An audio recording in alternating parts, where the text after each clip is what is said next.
What's up, everyone, and welcome back to another episode of So You Got a Scholarship, the podcast that centers marginalized perspectives in academia inside and outside the classroom.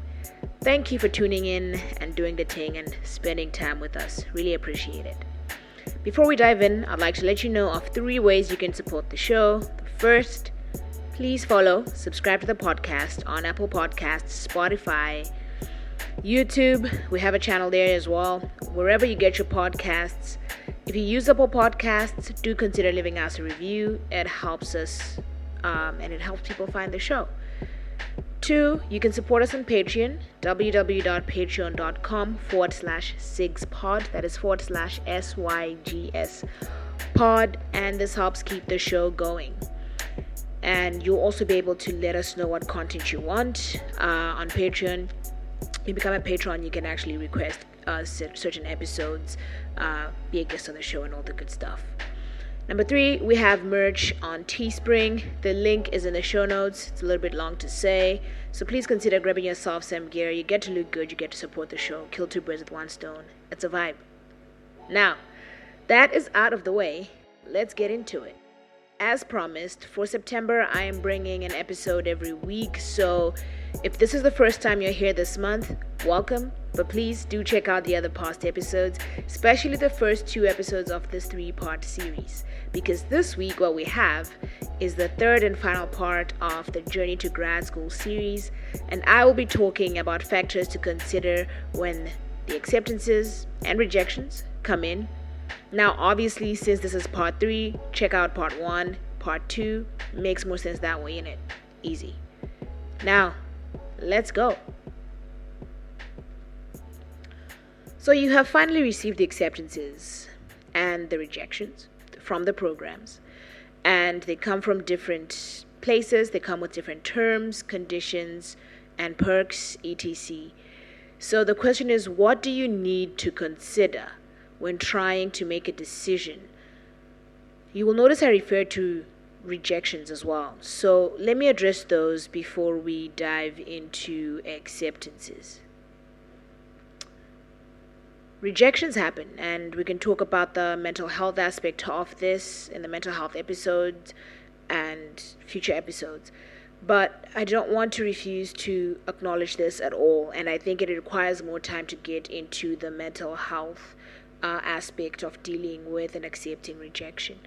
Here for this episode, I just want to say something pretty important, and I guess on a more practical and pragmatic side. Not that mental health is not practical, but with regards to the application process that we're talking about in this series, which is that you do want to write emails to notify the people you contacted when you were applying. These are people that could have been your potential supervisor. These are the people that were the current and recent students of the program. This is useful because sometimes, especially at PhD level, these people will become the future colleagues you will encounter the future colleagues you will encounter in other settings. And a lot of the times, rejections are at an institutional level, while the supervisors themselves would have accepted you in a heartbeat. And so this is kind of just to be able to leave that door open for future encounters, future collaborations. And it also just, I guess, to let them know how you got on. That's the polite thing to do. Now, for the acceptances, what are some of the things to consider and how do you go about this? I have 3 main things that I think you should consider: money, your career, your life. So we'll start with number 1. That is the money. Wish I could actually now put one of those little sound bites, but the way copyright is set up, it's a bit hard. But money, on the real, the financial things on offer are very important to consider. It goes without saying. Unless you're the bag, you have the bag, you secured the bag, then this is not for you. But for the rest of us, offers need to encompass more than the tuition. And they usually do. But you need to calculate whether or not the stipend offered or the teaching assistantship or research assistantship or graduate assistantship position that is offered is something you can live on. It's something that can help you set yourself up in a way, and you're not going to necessarily be pinching every single penny. The best resource I can point to you for this is Emily Roberts' podcast. It's called Personal Finance for PhDs, but it also is useful for anybody doing other things in grad school, like master's students. I have an episode in this season, actually, earlier on, with her, and so you can listen to that episode. I am also on her podcast where we cover another aspect of this issue, so I'll put the links to both those episodes in the show notes. So what you want to be sure to do, and what you want to be sure to clarify with the money aspect with your offer package, is a couple of things. And you want to write emails to the admin office, some students you may have spoken to get the different perspectives on this, just to get to understand the costing better. Are there any hidden costs? Are there continuation fees that you probably don't know about? How much does it cost to move in to the place? What are the things included? And also you want to know, once you're on the program, do you have access to extra funding for research activities, for conference travel, etc.? Are those things, and is there a cap as well on those things? Can you get from multiple sources? You really want to get as practical and as micro level as possible. Flights covered, accommodation covered. When it comes to publishing with journals, are those things covered? It could be said it's safe to assume that these things are covered, but really it's not safe to assume that these things are covered. You want to get as specific as possible. One thing I want to say about the finances is that in some cases, especially at PhD level, financial offers can be bargain chips in some way. This is to say that you can say, I have a better offer from place A to place B, to see if place B can beat that and provide better, e.g. more stipend, cover complete tuition, assistance with off-semester expenses, more research funds, etc. Especially as marginalized students, sometimes we're afraid to do this. Sometimes we feel that what we get is what we should take, but this is not so all the time. And what I have learned in my own experience is that talking about my finances once I have my offers in has actually helped uncover the fact that in many cases there are some financial sources that are not on the website, that are not clear, that are available to you as an incoming student. And if they want you, then they will make sure that they unveil those to you. As you know, there are gray areas in this consideration, and sometimes you may end up choosing the place where the financial trade-offs are worse or slightly worse because of the other things that you need to consider. And so that brings me to number 2, your career. What program or institution best suits your career, either because of the program supervisors, the lab you're in, or the institutional resources available to you? Sometimes you may choose a program where the financial benefit is not that much better due to other factors, especially that are related to your career. Sidebar here. I do want to say that you will still struggle, and do not have any illusions about this. The common joke about struggling grad students is real, and so never underestimate what a financial trade-off will cost you. And we will cover this in more detail in future episodes, but you do want to be clear that you are okay with this financial trade-off because of these other reasons. Right, now, back to your career. When you're considering your career, consider things such as whether you want to go into academia or into industry, or you're uncertain, and therefore the program or department allows you to either, experiment with both, or if you're very certain, it builds you strongly for academia. If you are very certain you want to go into industry, it builds you very strongly for industry. It also allows you to upskill in some way. Are there any other programs that you can take, courses that you can take within the department that really help you in your career?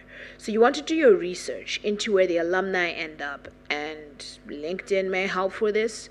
The program websites usually tell this, like a lot of programs actually say, alumni have ended up here, here, here. So whatever you can do to see what the program offers or where the general trajectory of the program leads people to. Then you also want to consider when it comes to career, institutional resources. So if it is not the program per se that offers you what you want in your career, does the institution offer unique other programs and trainings, network opportunities that lead you to where you want to be? And so you want to go to, I guess, the career services website is a great start, just to see what you have on offer. All right. And so, yeah, that's number 2, your career. The last thing that you want to consider when choosing where to go is your life. This is very broad, but we're human, and whatever endeavor you take up shouldn't have to feel like a sacrifice. There is no need to sacrifice your humanity for the sake of a degree. I don't think this is something too problematic to say, because there are a lot of things that constitute your life that you can consider when choosing your program. The first is community. Will you be in a place where you have community, or where you can build one if you don't know if there is one, especially one outside your department? Will you be able to stay in touch with the things that you love outside your academic life? I'll cover why this is more important in detail in a mental health episode. But such things are just as important as your career, as your financial success, as your financial access as well. Sometimes there's no need, to be going into a place where you feel isolated simply because the money makes sense. Now, I said sometimes for a reason. Remember in part 1 we talked about education as a means to an end. Go back to that episode and see why I say it sometimes, I guess. Because yes, sometimes there is no need to sacrifice certain things. Sometimes. The second thing that you want to consider in your life is location. This is tied to community as well as how far you are away from home. Do you like the weather, the activities near you? Is it easily accessible by those you care about, or can you leave easily? Once again, I know that some of these considerations may not apply if your reason is a means to an end, a very specific end. But it's important that you're aware of community, you're aware of location. And then the other things in your life section that you need to consider are your life resources available to you in the institution that you're joining. Under this, I'm mostly considering things such as, do you have, access to therapists and counseling services? How often can you access those? How easily accessible are they to you? Are they free? Are they affordable? You might think that you don't need that, but I will tell you from personal experience, it is important to consider those things. And when I say from personal experience, I guess do just want to highlight that's really been a really good thing for me to have access to those resources. And so you do want to consider things that kind of help you in your life to, have access to those. And so, yeah, in a nutshell, there are 3 things that you want to consider when you're now choosing a program, when you have acceptances and different offers before you. Money, your career, and your life. That is all, folks. Another really quick one for the books. It almost didn't happen, but I made a promise that for the entire month of September, I would be here every week. And so here I am. I hope it was useful. That is all for today. I know that it is difficult to cover everything here, but do feel free to reach out, ask questions on social media. We are at TEDx Media on Instagram and on Twitter, or you can email me, sigspodcast@gmail.com, sygspodcast@gmail.com. Though I must admit, DMs are probably the fastest way to get a response. Let me know if there's a topic you'd like me to cover, a guest you'd like me to have on, or specific content that would be of use to you. These platforms that I have made up, I guess the specific one, seeks to provide value above everything else. And so it would be really cool to know if at all it is helping in any way. And please do not forget to support the show by liking, subscribing, following, leaving a review, giving us a rating, buying the merch, and checking out our Patreon. Everything and all of that jazz is in the show notes.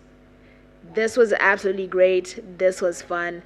Do not forget to share this episode with others, to like, to subscribe, all the stuff that I've just said. Stay well, be kind, and be you.